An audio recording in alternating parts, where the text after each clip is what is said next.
कि भगवान ये क्या हो रहा है हैं आपकी दुनिया में। ऐसे अन्यायी लोग जो है ऐसे वो कपड़ा उठा करके कूड़ों से मार रहे हैं, बंदूक की कुन्नी से मार रहे हैं, माताओं का हाथ काट ले रहे हैं। क्या ये तमाशा हो रहा है कुछ समझ में नहीं आ रहा।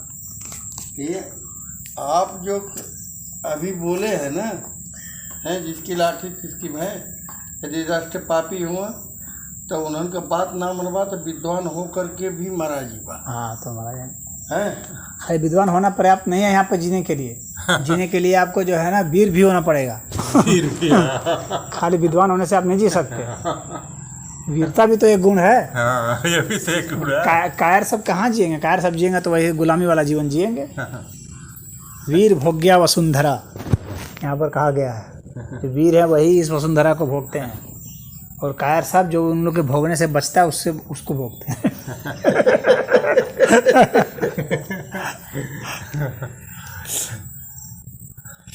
अमीरों का जो जूठन है वही गरीबों का भोजन है। हाँ ये जैसे किसान सब जाते हैं ना, सब अपना खेत में काट उठ लेते हैं, तो वहाँ कुछ कुछ गिर उड़ जाता है, छूट जाता है, तो गरीब लोग जाते हैं उसी को बेच लेते हैं। उनका वही है। फिर उनसे जो छूट जाता है, फिर कोई चिड़िया फिड़िया इधर गई, कुछ वो भी दो चार दाना छुटा उसको चुन ली। तो आप जितना कमज़ोर रहेंगे उतना ही लास्ट वाली चीज़ पाएंगे। जो वीर है वही हासिल करता है संसाधन वीर के हाथ में है।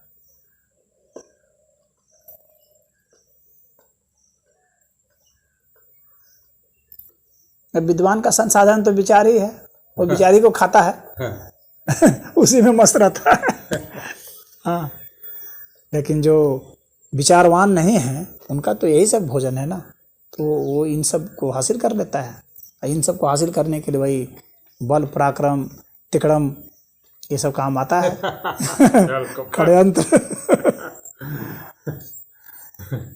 गिरोह बनाना, गिरोह बन करके तो आक्रमण कर देना। विचारवान है ज्ञानवान है, वो विचारवान जो नहीं है उसके ऊपर हावी है, तो क्या करेगा? वही है, क्या करेगा? उसको वीरता का गुण भी हासिल करना पड़ेगा। जैसे भगवान कृष्ण के पास था तो विचारवान थे और वीर भी थे, नहीं तो उनको क्या छोड़ता क्या कंस? भगवान कृष्ण ने हम लोग को यही बतलाया सिखाया है कि तुमको विचारवान भी होना पड़ेगा, तुमको वीर भी होना पड़ेगा, कूटनीतिज्ञ भी होना पड़ेगा। ये परिस्थितियां जैसी आती है उसके हिसाब से तुमको व्यवहार करना सीखना होगा। दुर्योधन का टंगिया तोड़े खातिर तो इशारा कर ही रहा। हाँ है? अरे इशारा करना पड़े, आप खुद भी काटना पड़े तो काटा जाएगा। जहाँ मारना पड़ा वहाँ मारे ही ना। मैं कहा कि जो अधर्मी है उसके नाश करने के लिए आप हथियार उठाओ, और सारे भक्त जो हैं उनको कायर बना रहे हैं। ये सब जो प्रवचनकर्ता लोग हैं, भगवान कृष्ण की वीरता सुनानी चाहिए, वो तो उनका खाली रास रचाते हैं सब।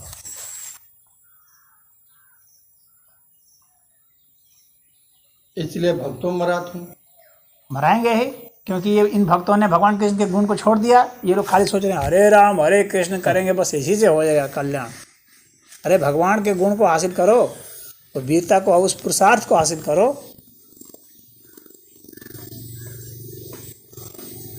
दोनों काम करो, वीरता भी रहना चाहिए, भक्ति भी होनी चाहिए। बिल्कुल, और वो भक्ति है ही नहीं जिसमें वीरता नहीं है। वो कायरता है। गर्दन पर तलवार रख दी जाएगी ना, सब भक्ति हवा हो जाएगी। सही बात।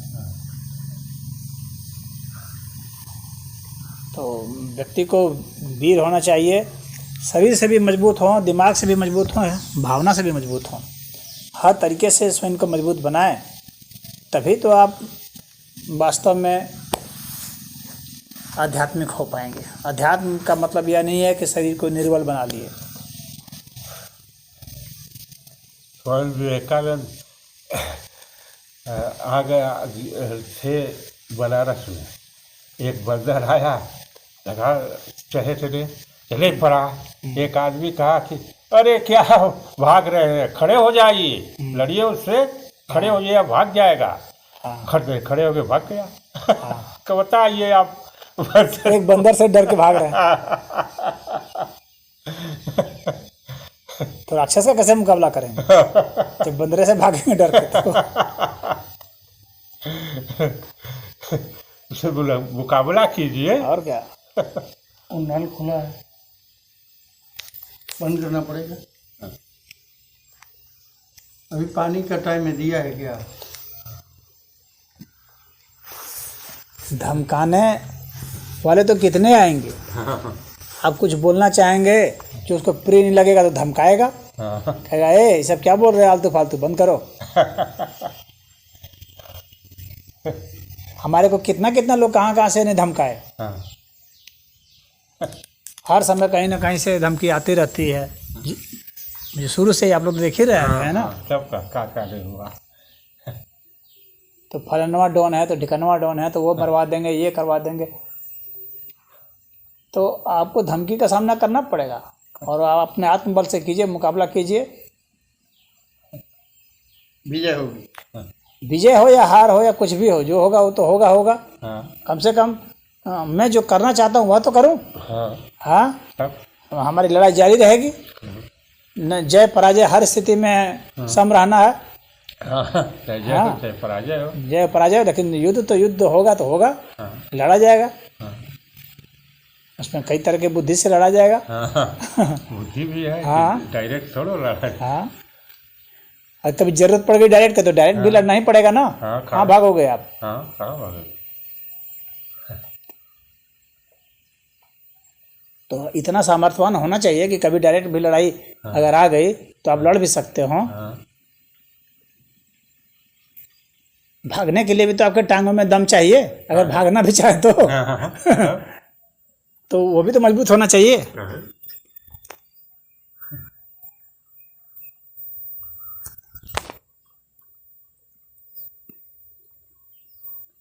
तो हर तरीका अपना, जब भगवान कृष्ण भी एक बार भागे थे। भगेड़ू कहे जाते थे। हाँ, रण छोड़ कहे गए थे ना। लेकिन वो भागना उनकी प्रैक्टिस थी। वो भी युद्ध की एक नीति थी। युद्ध की एक नीति है ये कि भागिए और भाग करके फिर वार कीजिए। हमारे जितने भी देवी देवता हैं, आप सभी के हाथों में हथियार देखेंगे। वे हथियार जिससे किसी का भी वध किया जा सकता है। आखिर वे क्या इंगित करते हैं? वे वीरता को इंगित करते हैं। तो ये हथियार नाहक नहीं है, ये हमें संदेश देने के लिए हैं कि हम में वीर भावना का होना भी अति आवश्यक है। जिंदगी में अच्छे मुकाम तक पहुंचने के लिए व्यक्ति को वीर भी होना पड़ेगा।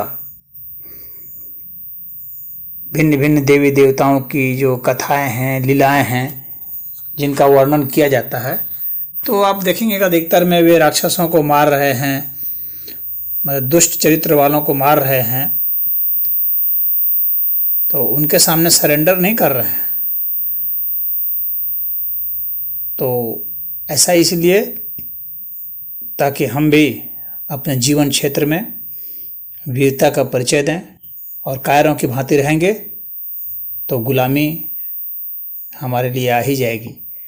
फिर हम कितना भी हरे रामा हरे कृष्णा करें, वो होने वाला नहीं है। कृष्ण का गुण हमें बचाएगा, तो कृष्ण के गुणों का अंगीकार करें, राम के गुण हमें बचाएंगे। तो हम भी उसी तरह से अपनी सुरक्षा के लिए हथियार उठा लें। भगवान हमें ये कह रहे हैं, और यदि हम ये सोचें कि भगवान आकर के हमें बचाएंगे तो ये हमारी जाहलियत होगी, ये हमारी नादानी है। सम्मान का जीवन यदि जीना है तो हमारे में वीरता होना अति आवश्यक है। हम कितने भी ज्ञानी क्यों न हो जाएं, यदि हमारे में वीर भावना का अभाव है, यदि हमारे में कायरता है, तो फिर हमारा हस्त्र एक दास के रूप में ही होगा। बड़े बड़े ज्ञानी भी दास बनाए जा सकते हैं, बनाए गए हैं। तो उन्हें भी बांध दिया गया है, रथों में हाँक दिया गया है। रैकों का उदाहरण हमारे सामने है, तो गुरजीएफ का उदाहरण भी है। इस तरह से हम लोग वीर भावना से ही आज़ाद हो सकते हैं।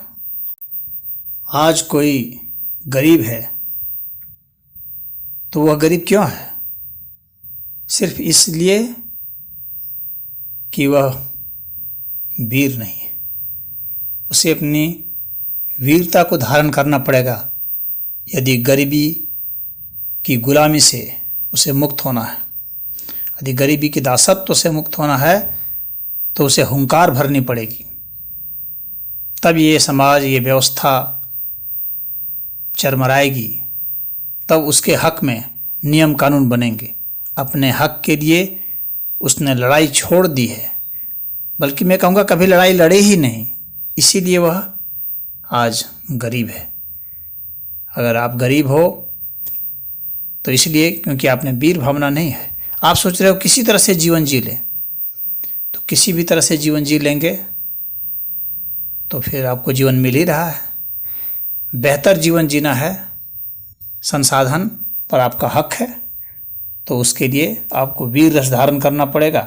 सभी गरीबों को एकजुट होकर के अपनी वीरता का परिचय देना है। और वीरता का मतलब क्या है? हथियार उठाने से मेरा बहुत मतलब नहीं है यहाँ पर, क्योंकि यहाँ हर क्षेत्र की जो लड़ाई है उसके लिए अलग तरह की वीरता होती है। तो गरीबों के लिए वीरता यही है कि एकजुट होकर के अपनी गरीबी के विरुद्ध ऐलान करें और उसी पार्टी को समर्थन दें जो उनको अमीर बनाने के नियम कानून, वायदे और तकनीक, आश्वासन सब ये सब दे रहे हैं। जो वह तरीका बता रहे हैं, जो फार्मूला बता रहे हैं, सूत्र बता रहे हैं कि इस तरीके से हम आपकी गरीबी दूर कर देंगे, तो ऐसे का समर्थन कीजिए। बैलेट ही आपका हथियार है, उससे ही आप बच सकते हैं।